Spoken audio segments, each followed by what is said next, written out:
A paz do Senhor Jesus. Vamos começar mais um cafezinho com Jesus. Eu sou o seu irmão Alex, que apresenta o cafezinho todas as manhãs. Bom, hoje nós vamos para o segundo áudio, tá bom? Da campanha e do estudo Declarando Guerra. Eu sei que você tá doido aí para tomar posse do seu armamento, mas não é a hora ainda. Vamos lá? Declarando Guerra. O nosso título é Efésios capítulo 6, do 11 ao 17. Efésios capítulo 6, do 11 ao 17, né? Que vai nos dizer assim, ó. Revesti-vos de toda a armadura de Deus para que possais estar firmes contra as astutas ciladas do diabo. O primeiro versículo deixa claro. É para se revestir das armaduras de Deus para poder ficar firme contra as ciladas do diabo. E olha que está falando que é umas ciladas astutas, né? Verso 12. Porque não temos que lutar contra carne e sangue, mas sim contra os principados, contra as potestades, contra os príncipes das trevas deste século, contra as hostes espirituais da maldade nos lugares celestiais. Então, quer dizer que o nosso inimigo não é o marido, não é a filha, não é a esposa, não é a mãe nem o pai, não é o patrão, não é o amigo, não é nenhum inimigo. Nenhum deles são os nossos inimigos, porque não temos que lutar contra carne e sangue. Eles estão sendo usados ou influenciados pelo mal. Então, nosso inimigo é espiritual. Verso 13. Portanto, tomai toda a armadura de Deus para que possais resistir no dia mau, e havendo feito isso, ficar firmes. Quer dizer que sempre vamos ter um dia mau. E quando o dia mau vem, temos que lutar, vencer e continuar firmes. Estais, pois, firmes, tendo cingido os vossos lombos com a verdade, a vestida couraça da justiça, e calçados os pés na preparação do evangelho da paz, tomando sobretudo o escudo da fé, com o qual podeis apagar os dados inflamados do maligno. Versículo 17. Tomai também o capacete da salvação e a espada do Espírito, que é a palavra de Deus. Bom, ontem tivemos já um pouco de explicação de uma historinha, mas eu preciso contar outra historinha de guerra, para que você possa compreender, né? Abre a sua Bíblia também em Josué, capítulo 7. Vamos lá. Louvado e santo é o nome do Senhor, né? Vamos lá, Josué. Estou abrindo aqui no Velho Testamento. Josué capítulo 7, né? Irmãos, eu quero que vocês estudam ele todo, mas eu não vou poder ler ele todo. Por quê? Porque é um versículo, é um capítulo muito grande e eu vou tomar o áudio todinho só nessa história, então não vou poder, tá? Ele vai até o versículo 26. Mas, essa historinha da Bíblia, vamos falar um pouquinho sobre essa história de Josué, né? Eu vou encurtar um pouco aqui, porque aí você estuda aí, amém? Josué e o exército vai para a guerra. E Acã tá no meio deles. Acã era um dos personagens aqui da história. E chegando lá, perderam a guerra. E Josué foi falar com Deus. Veja um trecho aqui na conversa deles. Josué, capítulo 7, 7 e 8. Eles perderam a guerra. Aí Josué foi falar com Deus. Olha só. Aí você vai ler comigo o versículo 7, 8 e 10. Josué conversando com Deus. E disse Josué: Ah, Senhor Jeová, por que com efeito fizestes passar a este povo o Jordão, para nos darem nas mãos dos amorreus, para nos fazerem perecer? Oxalá nos contentaremos com ficarmos da além do Jordão. Veja o verso 8. Ah, Senhor, que direi, pois? Israel virou as costas diante dos seus inimigos. Veja o verso 10. Então disse o Senhor a Josué: Levanta-te. Por que está prostrados assim sobre o teu rosto? Quer dizer, o que estava acontecendo aqui? Josué estava reclamando com Deus. Por que eles foram à peleja, sendo que quem está com Deus vence a guerra? Por que eles foram com a peleja e perderam? Aí Deus fala para ele: Opa, pode parar. Que choradeira é essa? Levanta. Ué, você perde a guerra e agora está perguntando por quê? Aqui cabe uma lição para mim e para você. Muitas das vezes se metemos com coisas alheias, coisas erradas, perecemos e perguntamos para Deus por que Deus permitiu acontecer aquilo. Você já recebeu um sinal aí que não é para mexer com aquela pessoa, falar com aquela, brincar com aquilo, mexer com aquilo, certo? Alguma coisa te deu um sinal dentro da sua mente que você não pode mexer naquilo. Você foi e mexeu. Aí o circo pegou fogo. Aí você corre para Deus e fala: Poxa, Senhor, por que o Senhor permitiu isso? Ah, irmãos, misericórdia, né?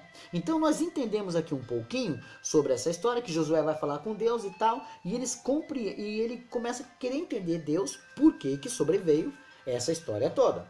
Então, no exército estava em falha. Um homem só. Um homem só trouxe a culpa para todos, né? Um homem estava em pecado. Aprendemos algo sobre isso? Deus permitiu eles perderem porque um estava em pecado? Vamos entender um pouquinho aqui, vai. Vamos aprender algo sobre essa história com Paulo. 1 Coríntios capítulo 12, 25 a 27. Vamos lá? 1 Coríntios capítulo 12, verso 25 a 27, está escrito assim, ó. Para que não haja divisão no corpo, mas antes tenham os membros iguais cuidado um dos outros. De maneira que se um membro padece, todos os membros padecem com ele. E se um membro é honrado, todos os membros se regozijam com ele. Ora, vós sois o corpo de Cristo, e seus membros em particular. Então quer dizer que quando você bate o dedo numa pedra, o seu corpo todo padece, seu corpo todo sente. Quando você sofre algum acidente numa parte do corpo, todo o corpo padece. Assim era o que estava acontecendo ali, né? Então, qual foi a lição aqui? Não entrar na guerra de qualquer maneira, pois comprometeremos a outros irmãos. Sempre vamos acabar trazendo outros tipos de situação, né? Então, nós aqui vamos já tive que contar duas historinhas para você ter um pouquinho de compreensão. E agora nós vamos, irmãos, entrar para pegar as armaduras. Você não queria? Tá, mas vamos lá. A armadura de Deus, pois bem, aí vem o alistamento. Antes que a gente possa tomar posse da armadura de Deus, vem o alistamento. E aonde está o alistamento? Está em Tiago, lá no finalzinho da Bíblia. Tiago, vamos lá. Capítulo 4, verso 7 diz assim: Sujeitai-vos, pois, a Deus, resisti ao diabo, e ele fugirá de vós. Então aqui tem uma lição muito interessante, ó. Sujeitai, pois, a Deus. A primeira coisa que você tem que fazer é se sujeitar a Deus.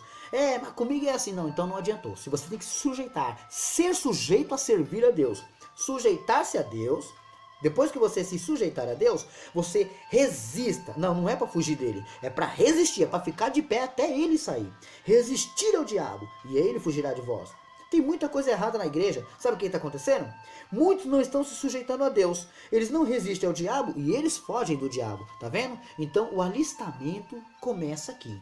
É aqui que mora o primeiro alistamento. Agora veja o segundo alistamento. 2 Timóteo. Está aqui também no Novo Testamento. Vamos lá? Capítulo 2, verso 3 e 4, que diz assim, ó. Sofre, pois, comigo as aflições como um bom soldado de Cristo. Então, quer dizer, você vai ter que sofrer as aflições que você estiver passando, mas como um bom soldado de Cristo. Ninguém que milita se embaraça com negócios desta vida, a fim de agradar aquele que o alistou para a guerra. Então, peraí, Deus vem e te convocou. Não foi? Como é que ele te convocou? Vinde a mim todos que estão cansados e oprimidos e eu vos aliviarei. Você veio como um homem morrendo, uma mulher morrendo, mas Deus ressuscitou, deu vida para você. E agora você está alistado no exército de Cristo. Estando alistado no exército de Cristo, você não pode se embaraçar com os negócios dessa vida, tá? Porque você tem que agradar aquele que te alistou. Temos uma sala aqui, onde vocês entrarão e tomarão posse das armaduras de Deus, e com elas podereis vencer o mal, meus irmãos. É essas armaduras que temos que tomar posse, né? Abra sua Bíblia em Efésios capítulo 6, 10 a 17. Quem lê, entenda. Vamos lá? Vamos falar um pouquinho de novo sobre Efésios capítulo 6. Vamos lá? Efésios capítulo 6. Do 10, agora eu vou ler todinho ele, do 10 ao 17.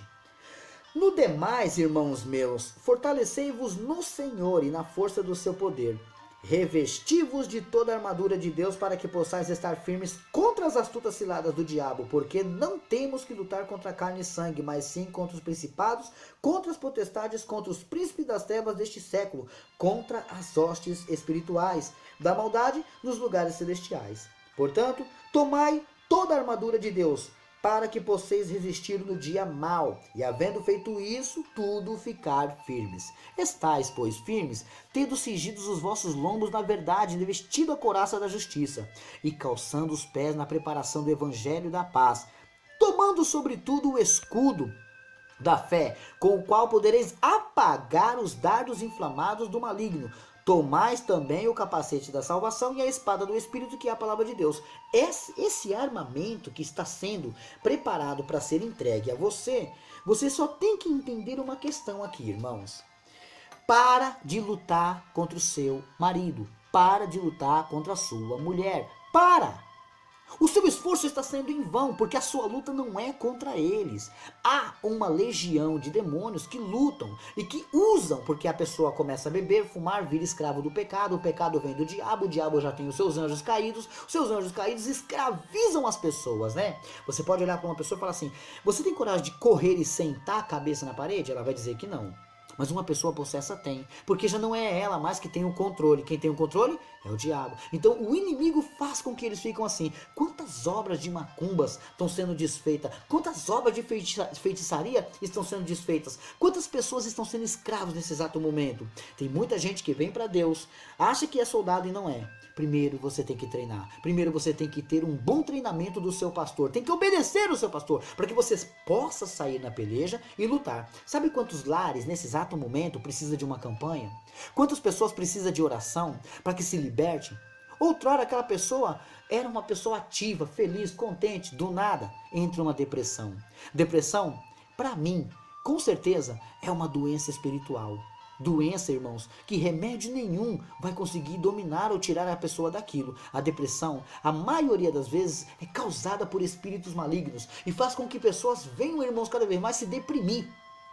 E quanto mais ela se deprime, mais ela fica angustiada, mais ela quer ficar quieta, não toma banho, não come. Muitas pessoas estão sorrindo para você, mas estão deprimidas por dentro. Muitas pessoas estão dando glória a Deus na igreja, mas estão mortas por dentro. Então, antes que possamos tomar posse desses armamentos, temos que entender aonde estamos, com quem estamos e como estamos. Temos que lutar, irmãos, para não ser exemplos errados. Temos que lutar para fazer a vontade de Deus. Assim podemos mostrar a todos a vontade que o Senhor tem com cada um também. Amém?